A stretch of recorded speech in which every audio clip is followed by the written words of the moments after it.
All right, ladies and gentlemen, this won't take long at all. Just kind of walk through this enlightenment. I came back inside because people were staring at me outside, and I was drawing a crowd. So came in here to run through this with you real quick. And these are, Kickstarters, bell ringers from that I had ready for you to go this year. But I want you to answer those. So you just look at those. I know that I ran you to death with those this year, but maybe you appreciate them now to kind of get your brain started, conversation started. If you're looking at these with your parents, talk about that. What does "I think therefore I am" mean, or why is it good to question everything? Why is it bad to question everything? Is there a middle ground there? So people who question everything, um, it's a good discussion to have. They call them a holy fool. People who question everything and don't trust anything. If everybody was like that, we would really be able to do business, would we? So I'm just going to run through this real quick, some things that might need some explanation for you. So the Enlightenment, which means to bring into the light, this time period is when people started to really think about life and what it was about. What's it all about? And what's the best way to go forward? What kind of life do we want? What should that look like? Page 1, what was the Enlightenment? Is also called the Age of Reason, a new way of thinking about life. That's why it goes along with the scientific revolution. How did it go against the traditional way of thinking? Well, we know this in the Middle Ages. Who had most of the power? Who had all the power? Say most, say all. It was the Catholic Church. And you didn't question things. You just kind of went along with what they said. That doesn't happen here with the Enlightenment and the scientific revolution. They question everything. What caused the Enlightenment? Monarchs were making bad decisions, led people to the grave, including nations. The Renaissance and the Revolution. These philosophers, and here's another thing that if you may want to go back over those and look at those questions. Voltaire. I disapprove of what you say, but I will defend to the death your right to say it. He was a part of the French Revolution. And what I want you to notice is these guys that we're talking about, these guys and gal that we're talking about, everything that they came up with, Bill of Rights, Constitution, separate. Look at what he's saying here.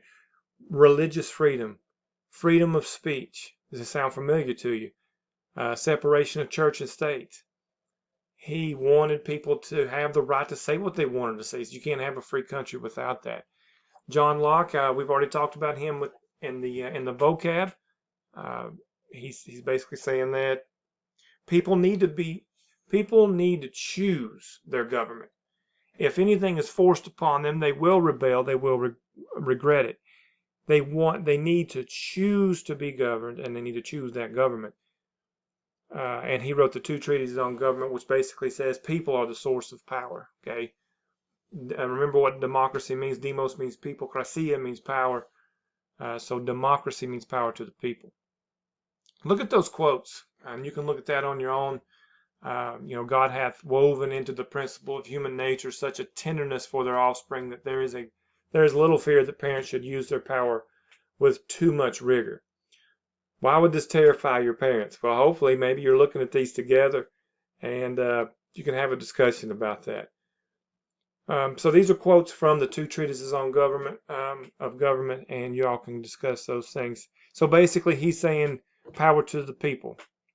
Government must protect our natural rights. This is Montesquieu. That's how you say that, Montesquieu. And he says you can't have just one body of government. It becomes too powerful. So he comes up with the magic number of 3. Guess how many branches of government we have, folks? We have 3. Executive, legislative, and judicial. So he says to become truly great, one has to stand with the people, not above them. What a great quote. And here's Montesquieu's ideas on government. That's where our government comes from, ladies and gentlemen. Montesquieu, his ideas on that. Here's a boy, Thomas Hobbes, with a beautiful handlebar mustache. I have nothing but envy. We talked about him in the vocab. Remember, he's like, people need to be scared to death of the government, of the consequences. People need a government that they know will crush them if they try to defy the rules or break the rules. He says, without government, our lives would be nasty, brutish, and short because people are born wicked little things. That was his outlook. John Locke says, blank slate. This guy says people are born good. His name is Jean-Jacques Rousseau. It's fun to say in the morning, or anytime, really. So Jean-Jacques Rousseau writes the social contract. Government is agreement between the people. People agree to give up their power to be ruled over. They sign a document. They sign a piece of paper and say, I turn my rights over to you for me to be governed so that you will protect me. I'm a good person, but I also don't really trust Joe Dirt down the road here. And not to leave the ladies out, because it is Women's History Month. So that covers Jean-Jacques Rousseau. That's Mary Wollstonecraft. And Wollstonecraft says, she writes a vindication for the rights of women, strengthen the female mind by enlarging it, and there will be an end to blind obedience. All right, so she's saying, we're looking at race, we're looking at all those things, and the proletariat and the working class and upper class.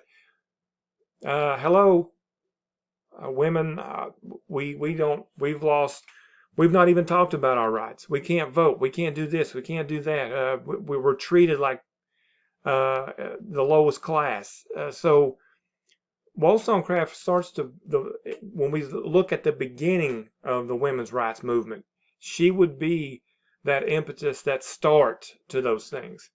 And she, in England, starts an advocate for women's rights, especially in the Industrial Revolution when it happens, because a lot of people lost their rights during that. So you can look through the results there. I just wanted to explain some of those things to you because I know some of y'all like explanation with these things. And go through and answer these questions. And I've got that small activity for y'all to do with the philosophers. If you have any questions, let me know.